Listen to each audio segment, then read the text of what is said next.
Bonjour et bienvenue sur la chaîne HB Multicréation. Ravie de vous retrouver pour une nouvelle vidéo concernant le choix d'entreprendre à plusieurs et donc de créer une société.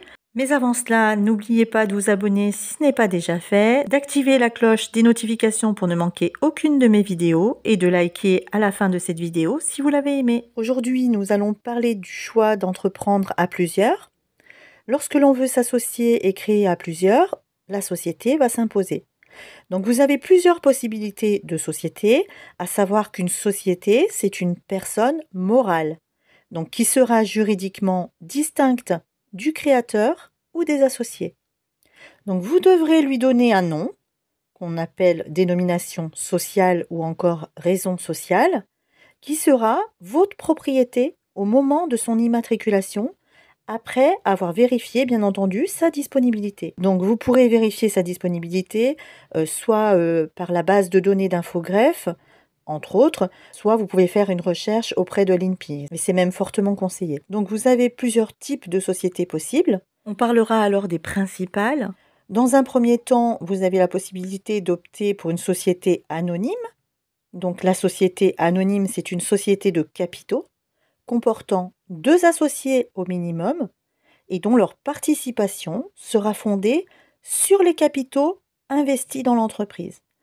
Donc la société anonyme peut être dirigée soit par un conseil d'administration avec un président directeur général, donc un PDG, ou par un conseil de surveillance avec un directoire qui repose sur la distinction entre les fonctions de direction et le contrôle de cette direction, contrairement à la société anonyme à conseil d'administration. Ce statut sera possible pour les artisans, les commerçants ou les industriels. Deuxième possibilité, vous avez le choix de créer une société à responsabilité limitée.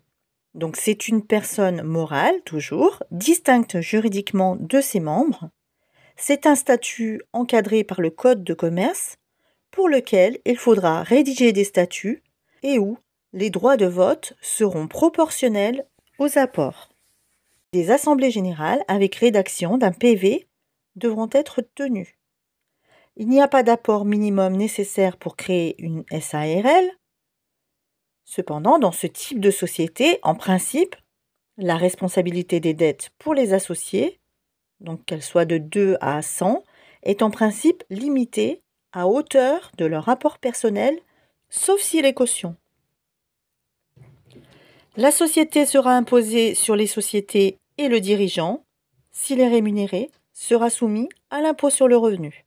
Si le gérant majoritaire est travailleur non salarié, il dépendra du régime général de la sécurité sociale, avec des cotisations moins élevées, mais avec une pas très bonne couverture, et s'il est minoritaire ou égalitaire, il sera alors assimilé salarié.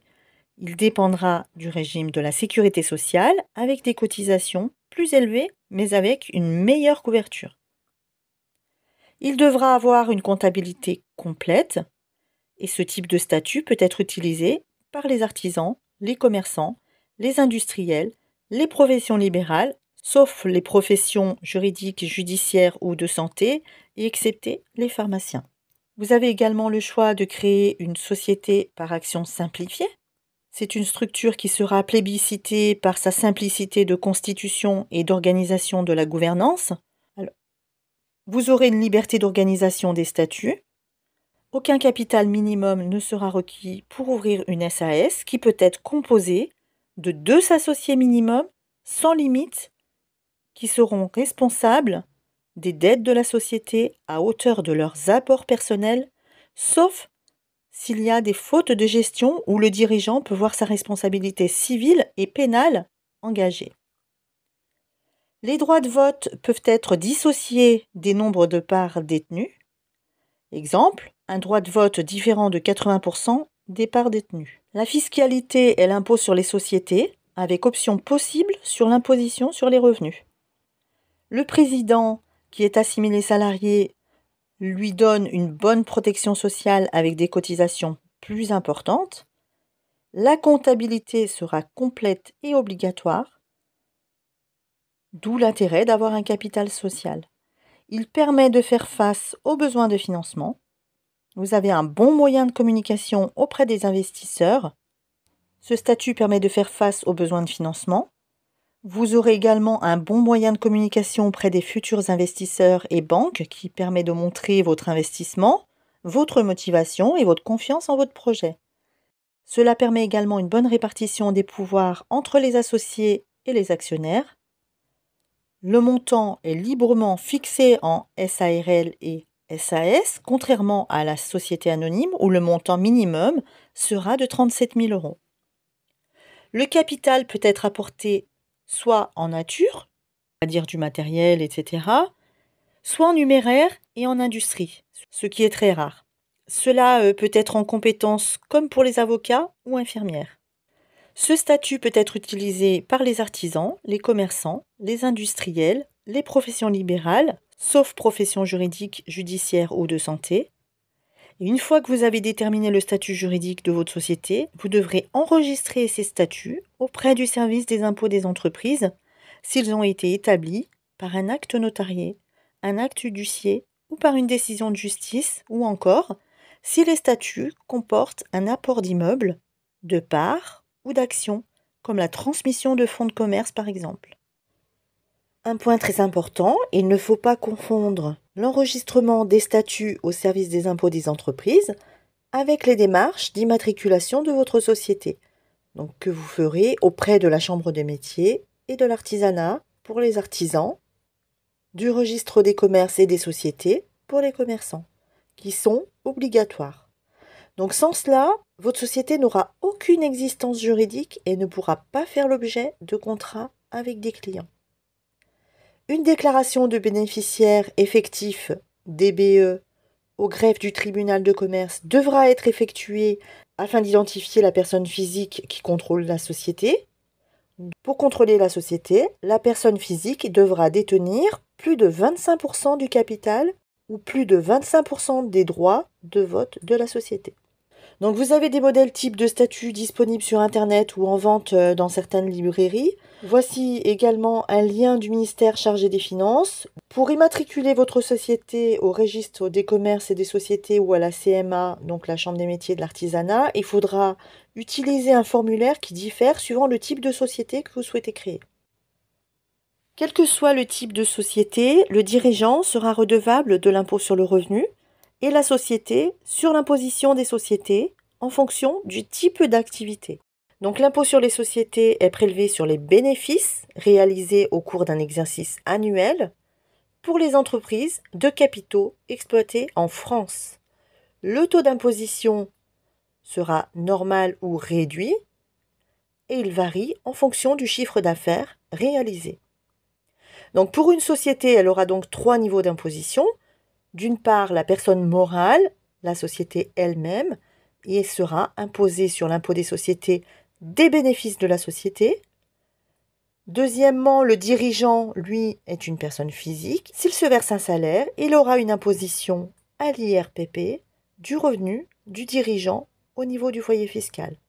Troisièmement, les associés sont également imposés à l'IRPP dans le cadre des dividendes perçus. Je vais vous expliquer un petit peu comment fonctionne l'imposition sur les sociétés, bien que vous devez savoir que vous devrez recourir à un expert comptable qui fera une clôture annuelle de votre exercice et qui donc remplira l'alias fiscal correspondant à cet exercice. Donc ce que je vous explique va vous permettre de comprendre le fonctionnement de l'imposition sur les sociétés. Donc le taux d'imposition qui sera appliqué sur le bénéfice de l'entreprise sera différent et progressif suivant votre bénéfice. Donc jusqu'à 38 120 € de bénéfice, vous aurez un taux d'imposition IS réduit qui est de 15%. À savoir que ce taux réduit de 15% concerne les entreprises qui ont un chiffre d'affaires hors taxe inférieur à 10 millions d'euros ou qui ont un capital entièrement reversé et détenu à au moins 75% par des personnes physiques ou par une société appliquant ce critère. Et au-delà de ces 38 120 €, vous serez prélevé de 25%. Donc pour calculer votre résultat, vous devrez prendre le chiffre d'affaires hors taxe moins toutes vos charges. Donc en gros, vous ferez l'opération suivante, donc les recettes moins les charges, qui correspondront à votre bénéfice. Et dans les charges, vous pourrez également déduire la rémunération du dirigeant et des charges sociales. Par contre, vous ne pourrez pas déduire les dividendes. Prenons un exemple.